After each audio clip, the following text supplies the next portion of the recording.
Happy holidays to the barbarian horde.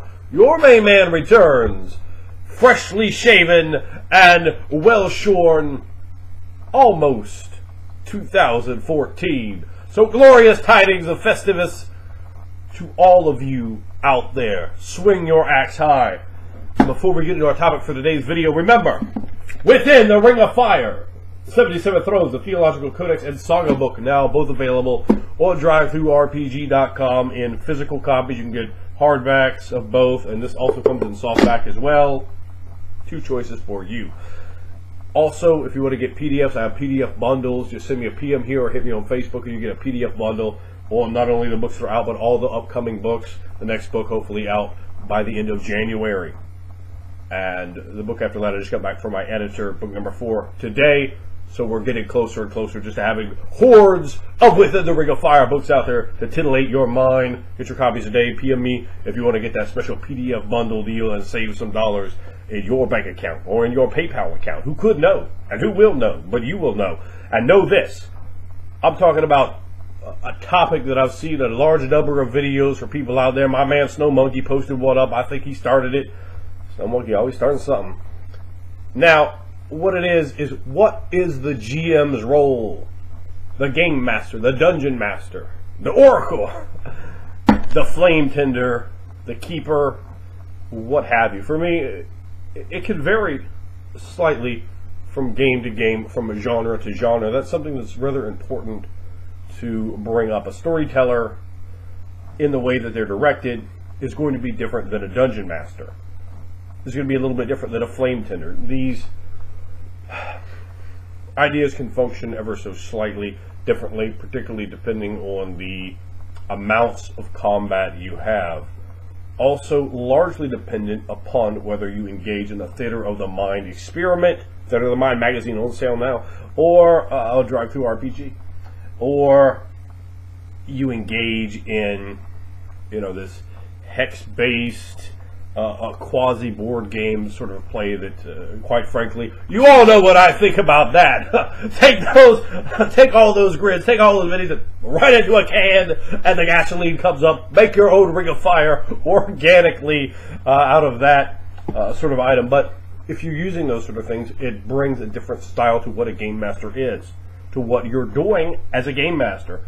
If you have 8 screens set up around you, tables, consulting, you are quite honestly doing a different thing than if you're, okay, so this is what we're doing, You got your little laptop set up, maybe a notebook here, you're rolling dice in front of the players versus rolling them away from the players. It could really be different. It's a mutable property, you as the person running the game. But let's talk about what it is to your main man, and perhaps what it shall be to you, Horde. Now it is this. You are responsible for making sure everyone at your group has a good time. You're responsible for making sure that they can feel that immersion, they can slip and slide into that dream we share in that space. That gossamer can become ever for a moment reality and be as strong as steel but as flexible as water. And that is the real beauty of the weaving of illusions together in a canopy that is called RPG. That you stare up upon it and you gaze into the game that you are now playing, and you forget for just a moment that you're playing the game. It's about being the instrument of cause for suspension of disbelief.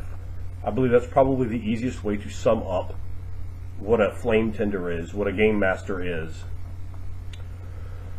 For me, it's about hearkening back to that early primordial time in man's existence when we sat around fires and the flames danced and the shadows spun and we told stories. Oog, og, oog, stories of the things of the world beyond the flames, the things that we did not understand, where primordial gods danced in the mind's eye of man, and sort of recapturing and hearkening back to that essence of wonder, of fear, of superstition, of ignorance, of exploration.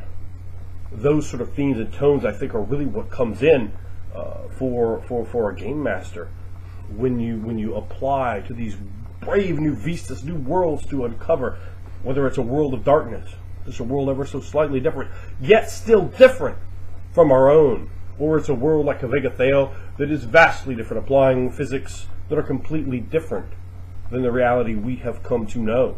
Still, there are so many possibilities, and that's what it's about.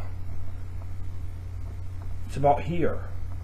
It's not about here. It's about embracing what is imagination.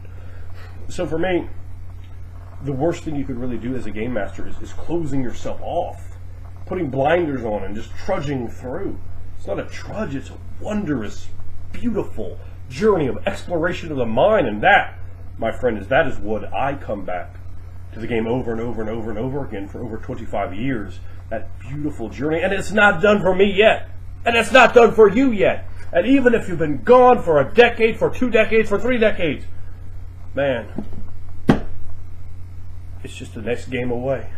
Because like that, you can slough off the normal for the extraordinary. And when you do that, when you breathe in that magic of the game, that's a wonderful thing. So the game master needs to instill that same magic into the players, and then be sort of like a foundation. You know, your players are your house. You're a slab of concrete. You're the carpet. You're the floor. And you want to push them up. You want to bring them in and allow them to share in that narrative, to allow them and encourage them to push forward, to do better, to come in more into the game, to get them to invest, because the more they invest, the more they are invested, the more they will enjoy it, the more they'll come back, the more they'll demand it, the more they'll bother you.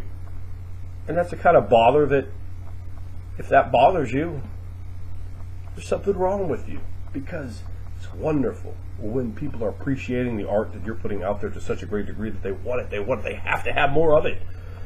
And at the end, that's really what it is, being an ethereal artist, a summoner of the gossamer, and someone who works in ever evanescing ideas, continuous flow and stream of the mind. Of course, you want to sit down, you want to prepare, you want to get ready so that you can cast that concrete, but you might need to make that concrete wet again and flow at any particular moment. So what is a game master? A game master is a person who can do that. And what is it to me? It is someone that will do that, that will bring the fun. There's someone that's not, no! But how do we get it done? How do we make it fun? How do we make it awesome? How do we captivate the minds of the people playing? How do we get them to stay in character? How do we incentivize them to bring themselves more in, to trust us? Remember, as a game master, you are never against the players. You are together. You are a team. You are Team Awesome. And Team Awesome always wins.